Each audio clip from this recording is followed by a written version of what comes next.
You send a voice message to a friend. Then, out of habit, you play it back before hitting send. And you flinch. That can't be your voice.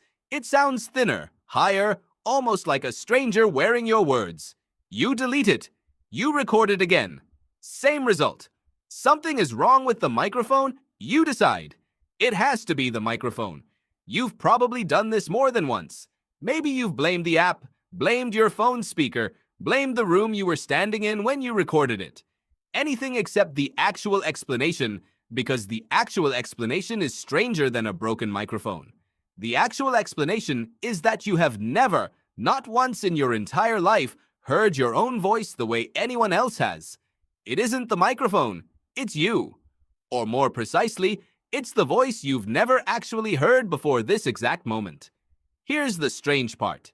Every single day of your life, you've been listening to a voice you call your own. You've heard it in arguments, in laughter, in whispered apologies. And almost none of that was the voice other people have been hearing the entire time. To understand why, you have to understand that you don't hear your own voice the way everyone else does. You hear it twice, through two completely different paths, layered on top of each other. The first path is the one everyone shares. Sound waves leave your mouth, travel through the air, hit other people's eardrums. This is air conduction, and it's the only way anyone else ever hears you. The second path is yours alone.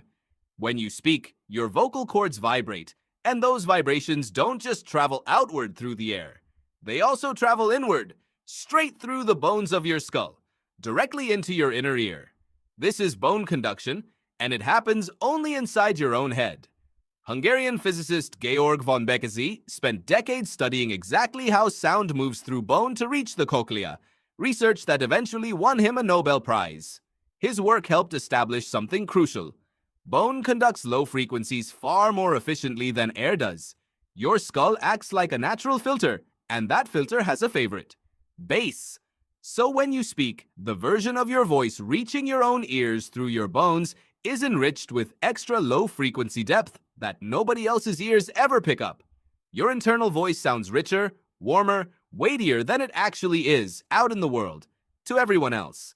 You've been hearing a bass-boosted version of yourself your entire life. Everyone else has been hearing the real mix. Think about what that means. Your entire self-image, the version of your voice you've built your identity around, was constructed from a recording that only ever played inside your own skull. Nobody signed off on that mix but you. Then a recording device shows up, a phone, a laptop mic, a voice message app. And for the first time, it captures only the air-conducted signal, stripped of your private bass boost, and plays it back to you exactly as everyone else has always heard it. Your brain doesn't experience this as new information. It experiences it as a glitch. In 1966, psychiatrist Edward Holzman and researcher Clyde Rousey studied exactly this reaction and gave it a name. They called it voice confrontation. Their work found that hearing your own recorded voice isn't just mildly surprising. For many people, it triggers genuine discomfort, sometimes even something close to distress. Participants didn't just notice the difference. They recoiled from it. Why would something so small provoke a reaction that strong? Because it isn't small. It's a direct collision between the self you've built in your head and the self that actually exists in the world. Consider how often this collision actually happens in an ordinary week. A voicemail you left someone plays back while you're standing next to them. A video call records itself and replays your own audio a second later. A podcast episode you were a guest on finally goes live. And you listen to your own 3-minute answer with your jaw slightly clenched the entire time. Each one of these moments delivers the exact same small shock. And each time, most people react as if it's the first time they've ever heard it. Because in a sense, their brain refuses to file the information permanently. It treats every recording as a fresh betrayal instead of confirmation of something already known. Psychologists Shelley Duval and Robert Wicklund developed a theory in 1972 that helps explain exactly this kind of moment. They called it objective self-awareness, the uncomfortable state you enter when you're suddenly forced to view yourself from the outside as an object, rather than from the inside as the person doing the experiencing. Most of the time, you live entirely on the inside. You are the narrator of your own voice, never the listener. A recording flips that arrangement instantly and without warning. Suddenly, you're not narrating anymore. You're listening, like everyone else always has been, and the gap between those two positions is where the discomfort lives. It isn't only about pitch and bass, it's about identity. Here's something that makes it even stranger. This mismatch doesn't just apply to strangers meeting you for the first time. It applies to you meeting yourself for the first time, over and over again, every time you press play. Your brain has spent your entire life fine-tuning a mental model of your own voice, and it has never once been allowed to update that model using accurate outside information. Because until a recording exists, accurate outside information about your own voice was never available to you. Every other person you've ever met, you've heard correctly from day one. Yourself, you've been mishearing since infancy, and nobody told you. There's a reason singers, broadcasters, and actors often adjust to their own recorded voice over time, while people who rarely hear themselves recorded stay permanently unsettled by it. Repetition works. The gap between the internal voice and the external voice doesn't close by explaining the physics. It closes through sheer exposure, through your brain slowly, reluctantly, updating its internal model to match reality. Think about how strange this arrangement actually is, once you slow down and look at it. Every single sense you own reports information about the outside world. Your eyes report light bouncing off other people. Your ears report sound coming from other sources. But your own voice is the one signal your body generates and receives simultaneously, broadcasting and listening at the exact same moment, through two different physical channels that were never designed to agree with each other. No other part of your self-perception works quite like this. You don't have a private, internally enhanced version of your own face that only you get to see. You don't experience your own handwriting differently than everyone reading it.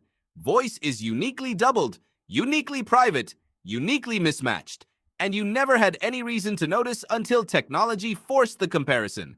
This connects to something bigger than voice recordings. Your entire sense of self is built almost entirely from the inside. You know your own face mostly through mirrors and photos, both of which are already slightly wrong. Mirrors flip you left to right. Photos flatten a three-dimensional face people actually experience moving and shifting in real light. Even your face isn't quite what other people see, and you've simply never known any different. Consider the mirror problem for a moment, because it maps almost perfectly onto the voice problem. Studies on the mirror exposure effect, the psychological finding that familiarity itself breeds preference, show that people tend to prefer the mirror-flipped version of their own face over the true, unflipped version that everyone else actually sees, simply because the mirrored version is the one they've looked at thousands of times. Familiarity gets mistaken for correctness. Your brain doesn't ask which version is accurate. It asks which version it already knows, and then quietly decides that one must be the real you. Your voice runs the exact same trick, just through your skull instead of a mirror. Your voice is just the version of this problem you can't ignore. A photo you can avoid looking at closely. A recorded voice message you're often forced to hear immediately, right after sending it, right when the mismatch is freshest. So every time you cringe at your own recorded voice, what you're actually reacting to isn't inaccuracy. It's honesty. That recording is the most objectively accurate version of your voice that has ever existed. The one you're used to, the one that's been living rent-free in your skull for your entire life, was always the distorted one. There's an odd kind of comfort hidden in this, if you look for it. Every person you've ever met who says they love the sound of your voice has never once heard the version that makes you cringe when you play it back. They've never heard your bass-boosted, skull-filtered private mix at all. They've only ever heard the exact voice sitting in that recording you just deleted. Whatever warmth, familiarity, or comfort they associate with your voice was built entirely on the sound you're trying to avoid, not the one you privately prefer. This is also why the discomfort tends to fade specifically around the people who already love you and stays sharp around strangers or professional settings. When a close friend hears your recorded voice, your brain has enough outside evidence, years of them reacting warmly to that exact sound, to override the internal mismatch a little.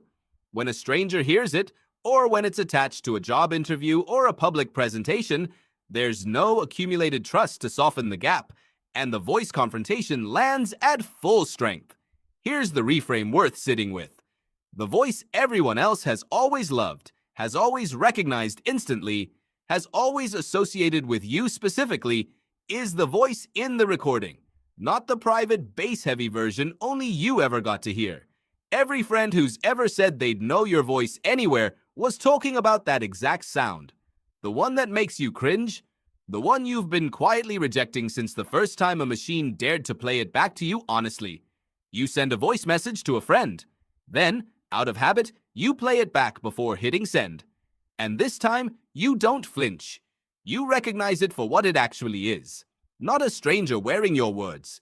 The only true copy of your voice that has ever existed outside your own skull, and the only one anyone else has ever actually heard.